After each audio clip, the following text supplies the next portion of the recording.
will, of course, as usual, get you up to speed with results and fixtures of matches for this Thursday. Okay, well, we've talked about the international winner and, of course, what's happening as it concerns matches currently ongoing, and, of course, the ones that have come and gone, and also look at the fixtures for matches later this evening. So these are many more sports stories we shall get you only if you stick to Sports Fiesta. I'm CJ, the Maestro, and I've got Salih Ibrahim, the Sports Ibrahim, here with me. Good evening, Ibrahim, and welcome to Sports Fiesta. Okay, let's start off. Let's go to the camp of the Super Eagles. Well, I understand that in about, let's say, 57 minutes' time, the Super Eagles of Nigeria would be taking on the Central African Republic. The starting lineup is out already. Hopefully, in the next few minutes, we should, of course, get that out. The big man in goal, Francis Uzoho, is, of course, starting just like he rightly predicted, Ibrahim. Yeah, Francis Uzoho was the Super Eagles' first choice goalkeeper until he got that serious injury, and in his absence, Maduka Okoye was tried. Ikechukwu Ezema was also tried. Daniel Akpaye was tried before eventually. Coach Gennett Ross said that Maduka Okoye was his number one. So when Maduka Okoye did not turn up early for camp, I presume that he was going to go back to Francis Uzoho since he's now fit and he's now back to the national team. I think he deserved his being number one, talking about Okoye, and it will not be fair to just the moment Uzoho returns to just take the gloves off him, because he has been doing the job when Uzoho was away. But now Uzoho is back, and then he had issues that made him not to come early to camp. So I expect that it will be Uzoho, and thank God that it is Uzoho who will be in goal. But I don't know, Uzoho will have to cover himself in glory to still retain that number one spot when we play the return leg in a couple of days' time against Central African Republic. I do not expect him to be tested much, so honestly, I do not expect him to concede. If he concedes against Central African Republic, then we may have issues. I don't think he will be in goal in the return leg. So it's just something that was easy to say. I mean, you could tell that it will be Francis Uzoho because he was Gennett Ross' number one choice goalkeeper for some time before he got injured. So it was probably the easiest guess to make. You just knew it would be Uzoho in goal. All right, so let's get the starting lineup for the Super Eagles of Nigeria versus Central African Republic. Like we told you, Francis Uzoho is, of course, going to be the new standing goalkeeper for the Super Eagles of Nigeria. It's not like he's new to the team. He's always been there, at least since the 2018 World Cup. But he's going to be back in goal for the Super Eagles. For Ola Aina, he's going to be in defense for the team. The team is going to be captained by William Trisekong. Leon Balogu is going to play alongside Trisekong. Jamilu Collins to play as hopefully the left back of this team. Frank Onyeka is going to be in the starting 11. Joe Aribo, Ian Acho, Moses Simon, Chidere Juki, and of course Victor Shime will all start for the Super Eagles of Nigeria. Ibrahim, I'll come back to you. You okay with the starting lineup? It's okay. Well, as I said several times, there isn't a composition of the Nigerian team that I'll say against Central African Republic that will feel, oh, maybe the coach will have done this. Why is he starting with this player? I believe that a Nigerian team of any constitution should be able to beat Central African Republic, and so I believe that this team would have more than enough to handle Central African Republic. So I believe that it will be a win for Nigeria, a comfortable win. All right. Before we get you the starting lineup for the Central African Republic, we're just trying to see if I can get you an update because the match between... It has ended. Okay, it has ended? Yes. Cape Verde won 2-1 away from home. They beat Liberia 2-1. Yeah, so... yes, it means now that whatever happens in this game... I mean, if they couldn't play a draw, then you wanted Cape Verde to win because Liberia was already on 3 points. So whatever happens now, win, lose or draw, but of course I expect that it would be win, win and win. Nigeria will be top. Nigeria is on 6 points. Cape Verde on 4 points after playing 3 matches. Liberia on 3 points after 3 games, and Central African Republic on 1 point after playing 2 games. Nigeria 6 points from 2 games. So I expect that Nigeria will go to 9 points after the end of today. So it will really widen the gap between us and Cape Verde. That will be 5 points, the difference between us. And we know that Cape Verde are coming to Nigeria to play. So it's looking good. It just honestly, by the time we finish it, okay, so the next game now between Liberia and Cape Verde, which Cape Verde will be hosting.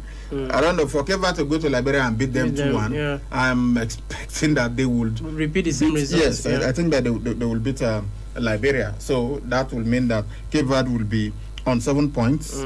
Assuming that happens, they will be on 7 points after this round of matches. So Nigeria should be on 12 points, and that way you know that just 1 more point will technically qualify Nigeria. But since we are playing against Cape Verde, I believe that it will just fit perfectly for Nigeria to qualify for. It's going according to the script. It's going according to the script. It's going according to the script. But I want 18 points.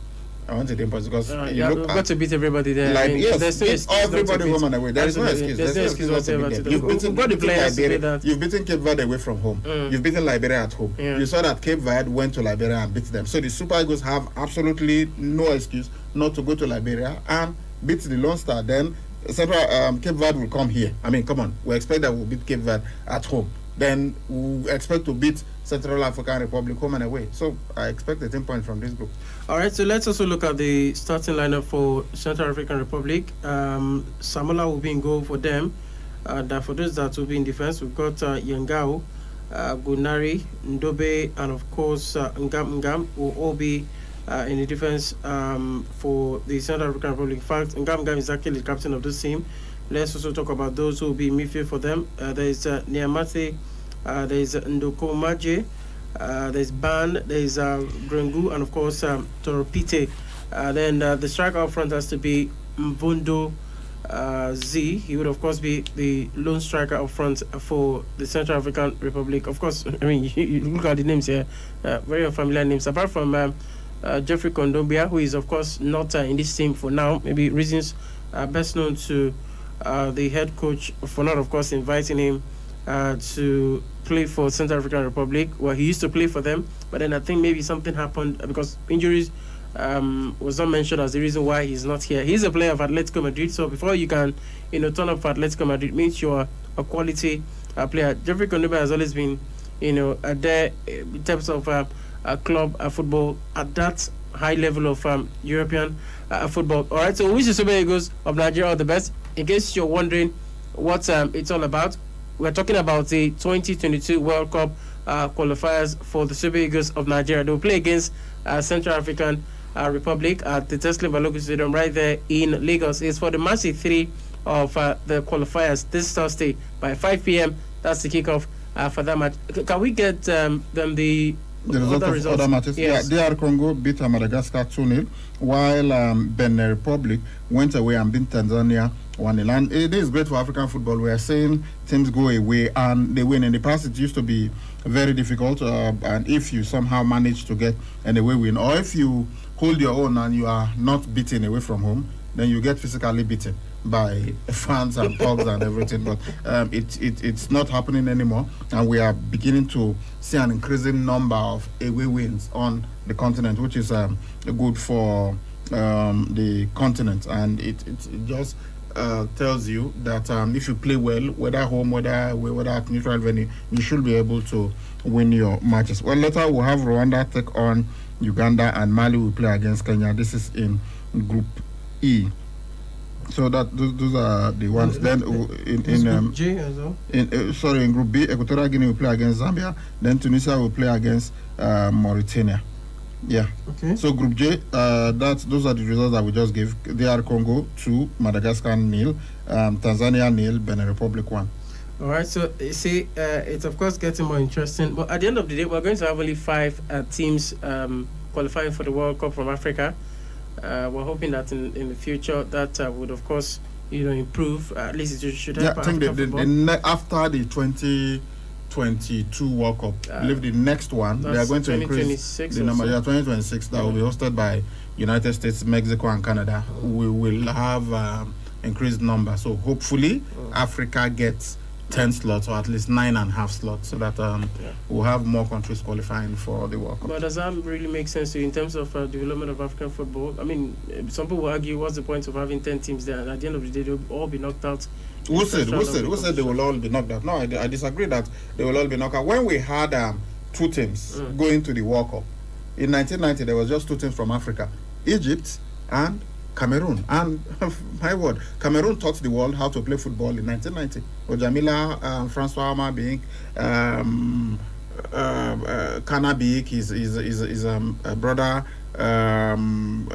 Tata Weta, their captain Stephen Tata Weta, Anton Bell, Thomas Nkono, Emmanuel Kunde, all the legends of African football. Cyril Makanaki was from Russia at that time, and when they lost 4-0 to Russia, people just thought, okay, maybe they just gave that away. But they had already qualified, top of their group. They got to the second round, and they played against Colombia in the round of 16, and they won. They won that game 2-1 against Colombia. That was the match that we had. What was this guy's name now? Rene Higuita. Who did that amazing stuff. Yeah, and Roger Miller got the ball off him and then went on to score. They beat Colombia 2-1, and then in the quarterfinal, England took the lead through David Platt, but Cameroon got the equalizer through. I think it was Emmanuel Kunde. Roger Miller came on, was fouled, and then they got a penalty. Emmanuel Kunde converted, and then they went ahead. It was at 1 point 2-1. Cameroon were almost winning that game before England, through Gary Lineker, got 2 penalties and they converted it. So England beat them 3-2 in the quarterfinal. So everybody saw that African football had come of age. The other African team, there were just 2 African teams in that World Cup. Egypt was in a very tough group. They were with the Republic of Ireland. They were with England, and what other country were they with in that group? Holland. And it was only England that defeated them. They drew with the Republic of Ireland and drew with Holland. So it was just 1 loss. So they got, then it was 2 points. You get it was 1 point. 1 point. 2 points for a win, 1 point for a draw, and they got 2 points in that group. They failed to qualify from their group, but they had given a very good account of themselves. So it was that the performance of Egypt and Cameroon at that World Cup at Italia 90 that made FIFA to increase the slot for Africa to 3 slots, and then Nigeria, who were fortunate to take that slot, and we went there. Yeah, we did not go to the quarterfinal as Cameroon did, but you saw the beautiful football that Nigeria played at USA 94. That was our first time. Beat Bulgaria 3-0, lost to Argentina 2-1. Questionable officiating in that game with Diego Maradona. That was his last match for Argentina, because after that he tested positive with Claudio Caniggia getting those 2 goals against us. And then in our third game, we played against Greece and we beat them 2-0. Remember that fantastic solo goal by Daniel Amokachi. And in the round of 16, we should have won that game against Italy. Austin Eguavon has been on this show, and we asked him about that penalty. He said, look, it was a penalty. It was unfortunate. It was inexperience and all that. But the Italians, we took them to their breaking point. Yeah, and they had to rely on all their experience. They were a team that was one of the favorites going. They even got to the final and lost on penalties to Brazil. So that tells you how good they were in that competition. They had the reigning World Footballer of the Year at that time, Roberto Baggio. They had Paolo Maldini. They had all the legendary Italian players in that squad, Donadoni and the rest of them, Franco Baresi. But we were still able to hold our own. You know, and after that, of course, Senegal in 2002 did remarkably well, got to the quarterfinal too, and lost. I think it was Turkey that knocked them out. Then we had Ghana in 2010, also got to the quarterfinal. So Africa, when people say, why will you have 10 African countries, they will just, no, I disagree. Because even when we had just 2 countries, or just 3 countries, we were doing well. Yes, we've not gone beyond the quarterfinal, but it doesn't mean that we will not go beyond the quarterfinal one day. It doesn't mean that an African team will not win the World Cup. So absolutely, Africa should get more slots. And remember, it's not like it is 32 teams and then they are increasing the slots for Africa. No, they are going to increase the slots to 48. Yeah, so if you are increasing it to 48, there are 53, right? 53, 54 members of FIFA in 54 Africa. Of them also. Yeah, and in Europe, there are 54 too. And you are giving Europe, at the moment, they have 13. Yeah, so and as at the time that they increase it to 48, Europe are even going to get more slots. So why will Europe? So why should they be getting more slots? There are just 10 countries in the whole of South America, just 10, and that's why they play themselves over and over again. They don't even have groups. They just everybody just play yourself. Yeah, there are just 10 in the entire South America, and as it stands, they have 5 slots or 4.5 slots. But we know that it's usually 5 because the one that will go to play the play, they will still qualify. So it's usually 5 for South America. So if South America that has 10 countries, you are giving them, and besides, if you talk of where South America have won the World Cup, how many of them have really won the World Cup in recent times? It's just Brazil and Argentina. Uruguay, they were the first to win the World Cup, and they've won it twice. But the last time they won was in 1950 in Brazil. That was the last time Uruguay won the World Cup. So it's been Argentina. Even Argentina, just twice that they won the World Cup, 1978 and 1986. So if South America will be getting more slots, then Africa should be getting, if they are 10 and they are getting 5 slots, and when you increase the number, they are going to probably get to 7. So if 7 countries are qualifying out of 10, I mean, why should Africa that has 54, you will be giving us only 5? All right, so we're still very much looking at the World Cup qualifiers. We've already given you the results of those matches that have ended. And of course, we also told you about the Nigeria Central African Republic clash, which will kick off by 5 p.m. Right there in Lagos. Of course, we'll be monitoring the events. And if anything comes up in terms of team news, I'll also let you know about that. We'll give you the starting lineup for Nigeria and, of course, for Central African Republic. Let's go for this break here. When we come back, we'll, of course, talk about Blessing Okabare. Well, she's in trouble at this point in time because a lot is, of course, not going her way, as announced by the Athletics Integrity Unit. After this break, we'll come back to talk some more. Stay right here. KUFM 92.7. Turn on excitement.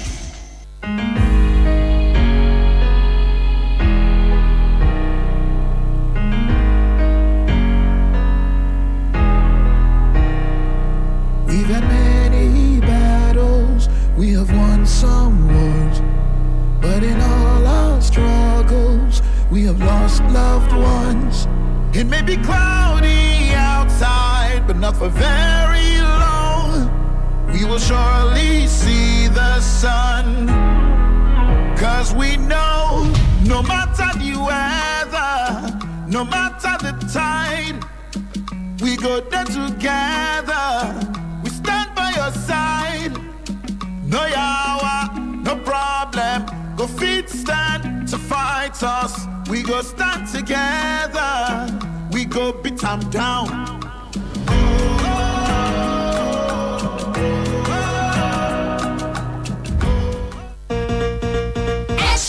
Extra 10% extra. Your healthy Kellogg's breakfast has got extra 10% extra. Just the Kellogg's sachet, now 19 naira. That's right. Now stay active and alert with the new and bigger Kellogg's 90 naira packs. Your favorite Kellogg's Cocoa Pops, Moon and Stars, and Corn Flakes is now available in 90 naira with 10% extra introductory offer. Go grab it now. Breakfast time is Kellogg's time.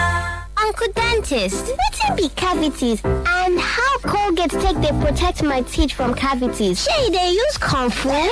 No dear, na home for teeth dey cause most tooth pain wey be cavity. But if you use Colgate Maximum Cavity Protection take brush every day, the confirmed formula go help keep natural calcium inside our teeth wey go protect them from tooth decay. Time don reach to upgrade to the world's most chosen toothpaste, Colgate, because Colgate locks calcium in. Keeps cavities out. And the Nigerian Dental Association, they recommend Colgate. Milo! Hello! Give me Milo, please. 2 sachets. Okay, oh. Are you sure you don't want to try something else? This something else, does it have Active Go? Active K. Active Go, that mix of Protomalt, minerals, and vitamins. Proto what? Look, it's okay. Just give me my Milo, because things that I buy for my kids, I don't compromise one bit. Give your kids winning energy. Milo Active Go, with the goodness of malt, milk, and cocoa, helps them make the most of every day. Milo, the energy to go further. More the way when my customers they take they enjoy this Checkers custard and hey, since I open shop today now so Checkers custard and just they ask me, Madam, summer me one big container of that your Checkers custard because the way my picking them they lick plates every time I give them, it they torture me for body. Yeah, mommy don't buy Checkers custard again.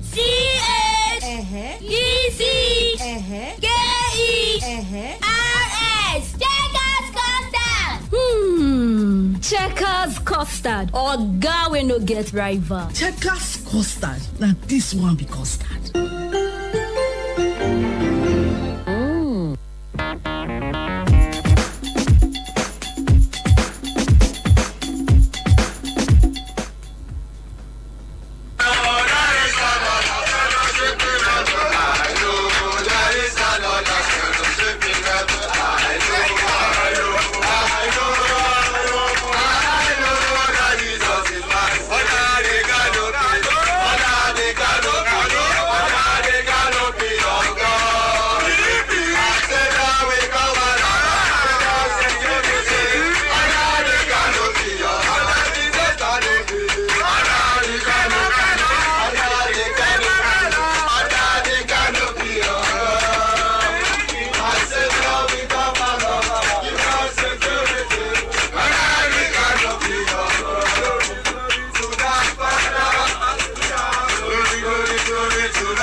So the players of the Super Eagles of Nigeria, of course, is that generation now gyrating on their way to the stadium to play Central African Republic, in the putting themselves in the mood in the team bus there. Of course, it's more like a tradition for them. A few minutes before they play, they just try as much as. In fact, it's a tradition in Africa. It's not just about the Super Eagles of Nigeria because we see Ghana. Do it every now and then. Yeah, but we love it more when the Super Eagles. And then the good thing about it is that for some of those guys there, some of them may, I don't know, some of them may not even know how to sing a song properly. But the way and the passion they go about it, says a lot. Who was the choir master and the lead singer? Ahmed Musa. The third wonder of the world. Ahmed Musa has always done that. He has always done that. He's so much in tune with Christian songs when the Super Eagles are about to play, and that's one thing that football does. That's one I don't know whether to call it so unity and diversity that sports has. That ability to unite people in spite of your religious differences, in spite of your cultural differences. Sports will bring you together. Sports unite, and football, and that's one thing with Nigeria. This is perhaps the only time when we don't remember that the next person is a Muslim or a Christian or even an animist. You don't remember that the next person is Hausa, Igbo, Yoruba, Edo, Efik, Ibibio, whatever. This time when we play football, the players are united, no matter the part of the country that they come from. Even the supporters are also united, no matter where they come from or whatever the religion that they profess. One site that always makes me very happy is the supporters club. They usually have that.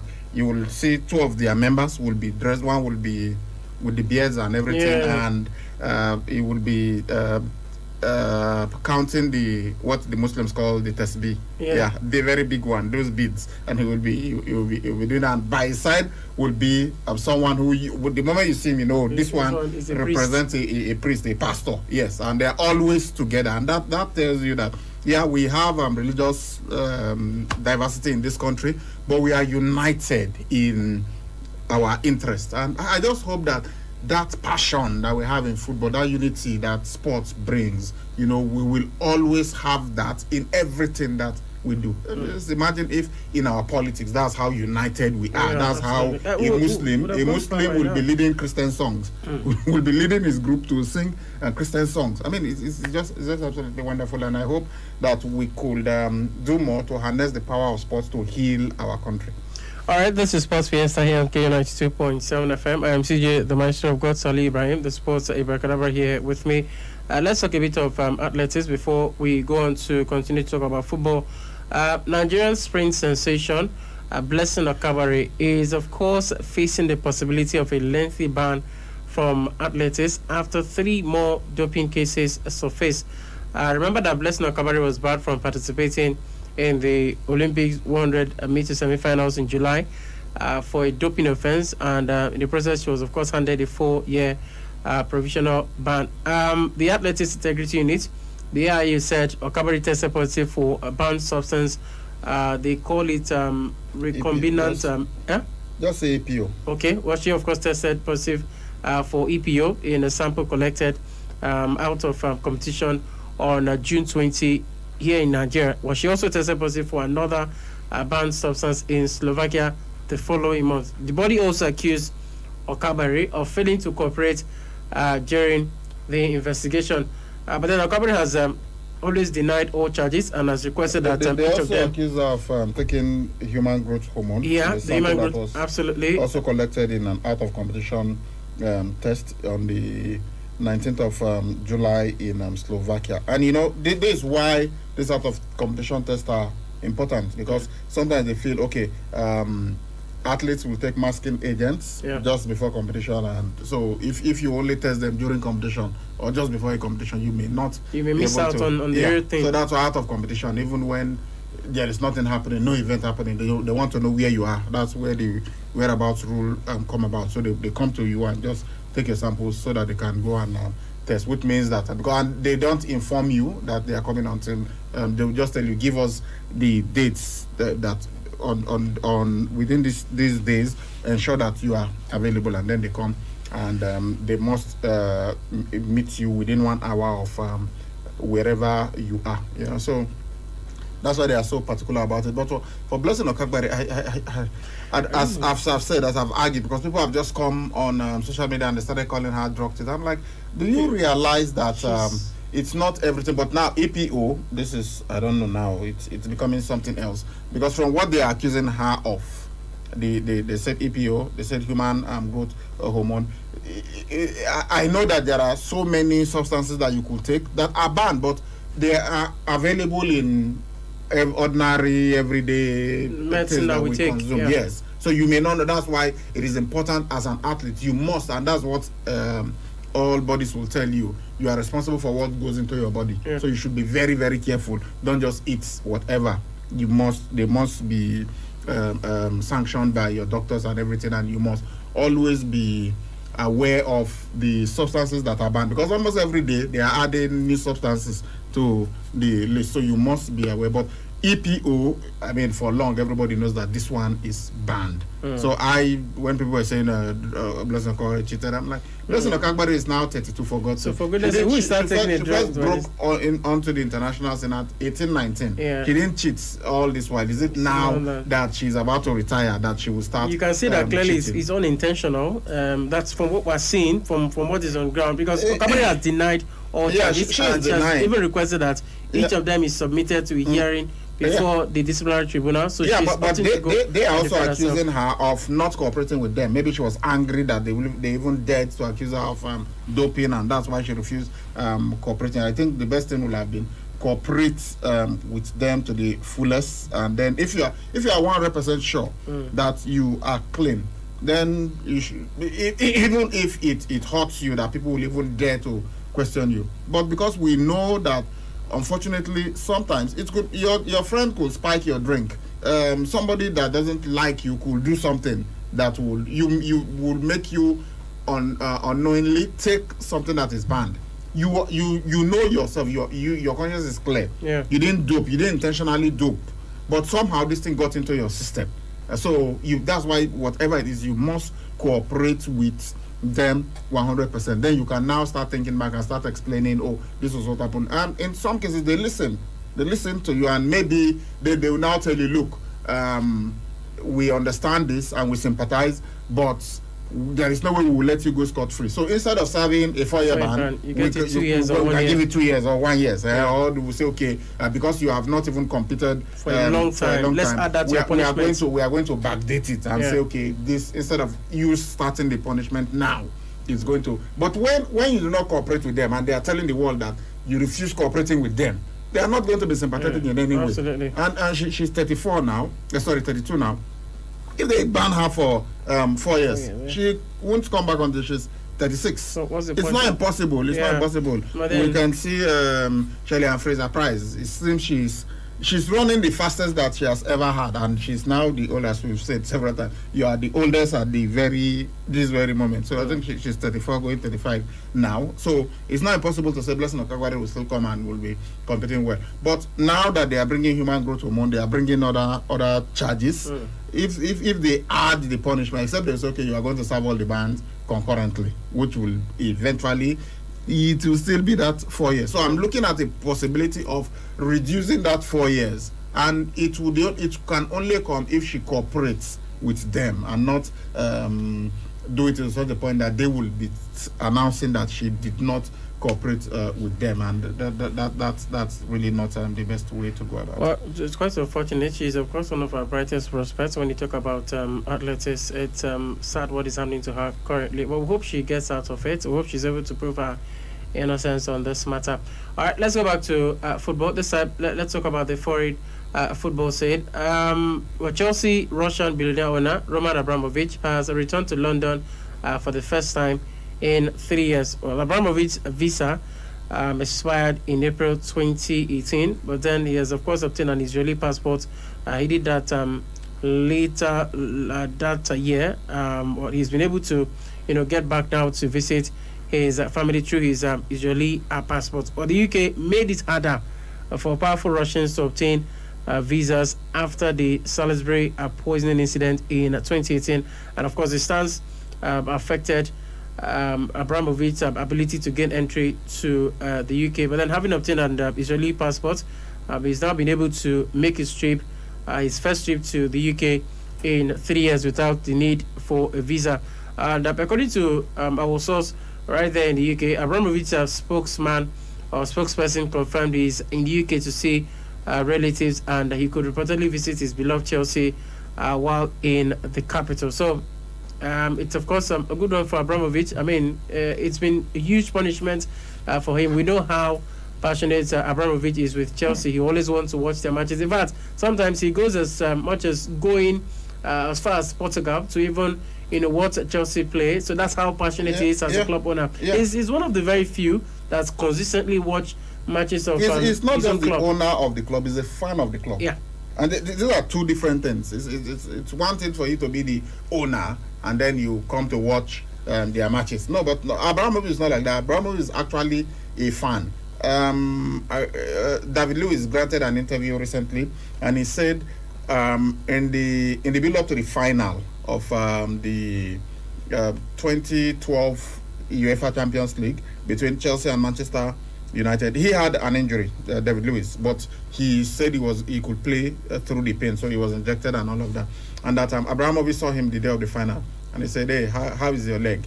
And he told him, "It's okay, I still have pain, but I will play through the pain." And then Abramovich told him, get out of here, I don't want to see your face. That seeing you makes me nervous. Yeah. He's reminded of, in a couple of hours will be playing against Manchester United, so I don't want to see my player because seeing them makes me nervous. I start thinking about the final. Of course, we know what happened in the final. David Luiz played has also scored a penalty. So he's a huge fan. If you watch the final between Chelsea and Manchester United in 2008, when John Terry missed that penalty, you saw how he collapsed. Yeah. He collapsed on his seat, and all that. So he's a fan. He follows the club passionately, and he feels the pain like every other fan of the club when they lose, and he's elated when they win. And so it's really, I think they not just for Chelsea, but the entire football world must have missed him not being at Chelsea venues in England, because he usually goes to watch them. He was even there at the final when they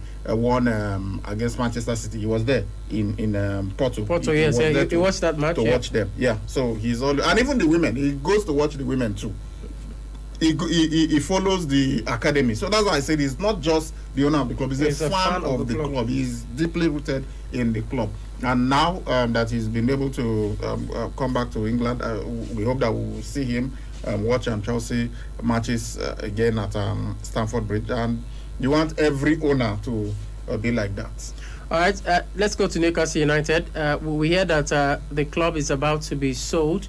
But Newcastle's prospective new owners are expected to as well replace Steve Bruce as manager. But then how soon that will happen is what we don't know. But we are sure that in the next 24 hours, hopefully, if everything goes according to plans, the Saudi-led consortium would announce the official takeover of Newcastle United. Well, plenty of Newcastle fans, at least more than 90% of them, are happy about this one. It's been 40 years reign for Mike Ashley. It's been controversial.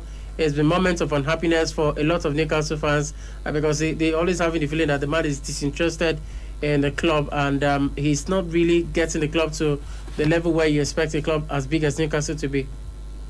Yeah, and the takeover, it's been spearheaded by the Public Investment Fund. It should have happened like 18 months back, but there were issues because they felt that it was the Saudi Arabian government that was taking over Newcastle United, and so it was blocked. Even as far as Parliament, they blocked this move. But we're hearing now that they have got a breakthrough, and in the next couple of hours, we will hear that Public Investment Fund has taken over the running of they've bought Newcastle United. They are going to provide 80% of the funds, which is a 300 million deal to buy the club, and that will make them the majority owner. And now the problem was that the Crown Prince of Saudi Arabia,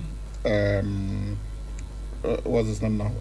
He is the chairman of that's Mohammed bin Salman. He is the chairman of PIF. Yeah. And you are the Crown Prince, and basically he's been even running the country. He's like the head of government because all these aged monarchs all over the world, they are beginning to step out of the limelight and allow their younger, educated children to be the ones that will really pilot the affairs of the state. So if you have someone that is basically president of a country, he is also the chairman of a company that will be owning a club. So it's like it is the country that owns the club. So that was the issue. But they have been able to prove clearly that Public Investment Fund is going to be managed by a consortium. So the chairman may not be hands-on on managing the club. And you know what happens with the Saudi Arabian government, and especially Prince Mohammed bin Salman, the death of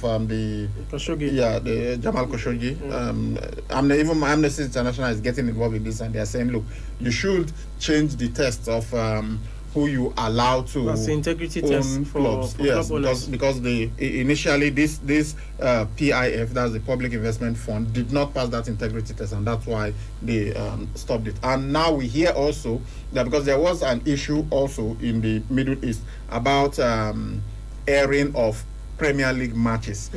Being sports, the Qatari-based side is the Qatari-based media giant is the recognized official, the recognized club to the recognized company to transmit Premier League matches, just as in West Africa, in Nigeria, for instance, it is Super Sports that has the authority to legally transmit. There are some that do piracy, but I think they've been able to block some of them now. So in the Middle East, it's supposed to be being sports, but Saudi Arabia, there is one that they back, BOutQ, which is and they say they are actually doing it illegally. They are streaming the Premier League matches illegally over there, but because of the ideological challenges, confrontation between Saudi Arabia and Qatar, they decided that no, they were not going to allow Saudi being sport to be transmitting the Premier League matches in their country. This is our country.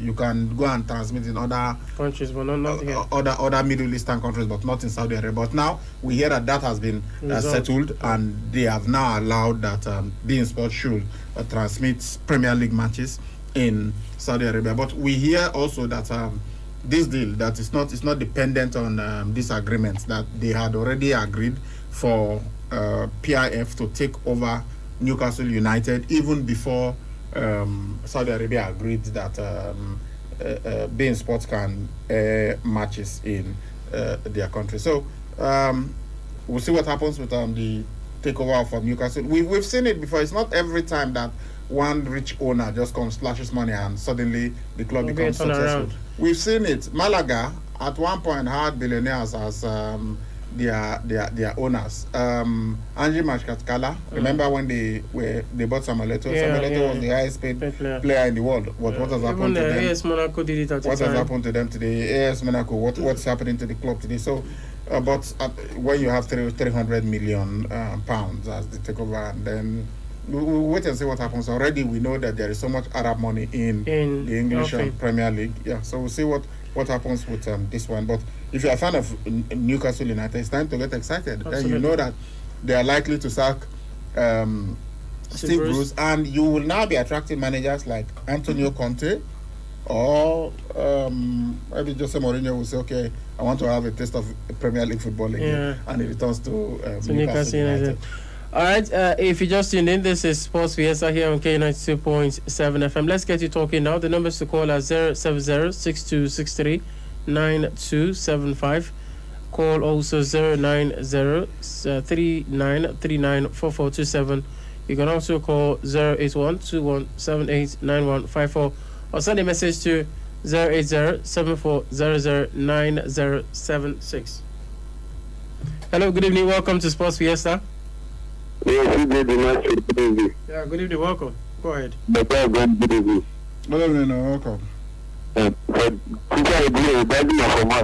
right, Dajima, let's hear from you. For today night, we see what to see. We don't need anything else than the 3 points. But for the second leg, I still need the 3 points so that we may say we don't get 12 points for 4 matches. The remaining one, we do our big guys make up to the qualify. We don't qualify. Because if Kenya and Liberia, they play the beat Liberia. So we need the 3 points. Yeah. They beat Liberia 2-1.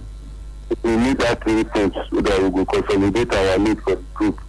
All right, Anjuma, thank you. Good evening, welcome to Sports Fiesta. Okay, just trying to get somebody in. Good evening. Good evening. Hello? Yeah, good evening, welcome. What's your name? Yeah, good evening. Good evening, sir. Yeah, welcome. Yes, Chief is my brother. Good evening. Yeah, good evening. I was actually asking, what's your name? Yes, Innocent from America. Innocent, go ahead. Please, this Abramovich, is he free now to enter UK? Yes. In fact, he's in the UK right now. All right. That's good. Because I know the man is a big fan of the owner. Yes, sir. All right, thank you so much. Good evening. Yeah, good evening. Welcome. Yeah, evening. I'm calling from Warri, the Thursday. All right, what's your name? I just want to... What's your name? Your number, the number that you are calling on there. Yeah, but what's your name, first of all? At times you call the number very fast. But you are calling us now. How did you get us? Hello? You are calling us. How did you just get go through the to us number? now. How did you get the number? Okay, because it is Victory that gave me your number. Oh, okay. So who gave you the number? Said Victory. Victory. Oh, Victory. Okay. Victory is in Warri? Yes, from Warri. Is Victory in Warri right now? Oh, Victory. Yeah. No, Victory from Benin now. You said she gave you our number. Victory give me your number. How did you get? It's my friend. Okay. All right. Remind us. Okay, thank you. Remind us, what's your name again? Jeff. All right, Jeff, thank you. Good evening. So call the number slowly for them. All right, let's go to the numbers again. 070 62 63 9275 090 39 39 4427. Also call 081 21 78 9154. Send a message to 080 74 009076. Good evening. Hello. Yeah, good evening, sir. Yeah, welcome. Yeah, my name is Peter Azaya. I'm calling from Soko Bojaro, Benin City, Edo State, Nigeria. All right, go ahead. Yeah, I want to know if Mikel has a picture for this match. Which match? Mikel Obi. If you retire from the Super Eagles team, or yes, is retired from the Super Eagles. I think after the AFCON. Yep. Okay, because I know that this man retired. This Victor Moses. Moses retired. When they won the Gold Cup in the AFCON. Was he at the AFCON or after the World Cup? When they won in Africa Nations Cup 2019, yes, he retired there. Who are you talking about? Samuel Eto'o? No, Ojo Igalo. Okay, Ojo Igalo, yes. Yeah. He retired after the AFCON, yeah. Because he did not make it to the final match. That is the reason why I retired. That's not the reason. No. He retired for personal reasons. It was just for personal stuff. He was traveling long distance for Super Eagles matches, so he felt he couldn't continue anymore. Okay, sir. Thank you, sir. God bless you. God bless you too. Good evening. Yeah, good evening, CJ and Brother Ibrahim Saleh. Good evening, sir. My name is Johnson Agogo. Guys, it's been a while. Welcome, sir. It's a long time. I just called to greet you people, combining right from the beginning of the season up to now, all the good work people are doing. Thank you, sir. Then I will give you a call to discuss with you later. All right, sir. Yeah, keep it up. Thank you. Thank you so much. Okay, let's see. We have messages to accommodate, and then let's see how many we can take. All right. Someone says, good evening, on course of sport. Jose Mourinho has said in the past that he has soft spot for Newcastle United. I won't be surprised if he's seen in the dugout from home or USA area. But he's now at Roma. I think he will sell out his contract there. Welcome back, Roman Abramovich. I wish Nigeria good luck in today's match. Hopefully, they would beat CAR 3-0. This Figo, aka Manu Adondai from Sapele Road. Right. Good evening, sportsmen. My name is Osas. Why did you say the 2026 World Cup will be hosted by USA, Mexico, and Canada? I thought only one country hosts the World Cup. So you were not born when Korea and Japan hosted the 2002 World Cup. Bravo to the Spaniard for breaking the Azzurri unbeaten 36 matches for over 2 years. Bonucci second yellow card was to causing. I don't know what you mean by this. So its effects, it affected them. We need to see another epic game tonight between Belgium and France. Okay. This one says, Mr. Christopher, Mr. Right. This one is good evening, men of sports. I hope Nigeria devour CAR today, and I'm rooting for Nigeria to be the first African country to get to the semi-final of the World Cup. Austin from Ted. Well, Austin, I hope Nigeria becomes the first African country to win the World Cup. Good evening, men of sports. As we have competition in sports, please, government, media, and other stakeholders in water and sanitation matters should organize competition at all levels in Nigeria, states, LGAs, periodically with rewards for winners. I wish Nigeria well in this match from Minister Nosa Okunrobo in Benin City. Okay. Good evening, sportsmen. I wish the Super Eagles a comfortable win over their opponent Friday. Took from Ugbawa. All right. Those are the messages that we have. Okay, looks like we've got to go now. All right, so that's the much we can take coming from the Thursday evening edition of Sports Fiesta here on K92.7 FM. Sally, thank you so much for your time on the show. For those who called in, those who sent in their messages, thank you for being a part of our world this evening. Hopefully, we'll be back here tomorrow morning for the Friday morning edition of our Sports Fiesta by 8 a.m. Hopefully, we should get you the results of the international matches for this evening. Until then, I remain CJ Amaisho, signing out.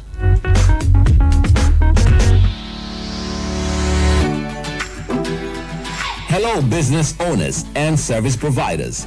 Your station of choice, KUF.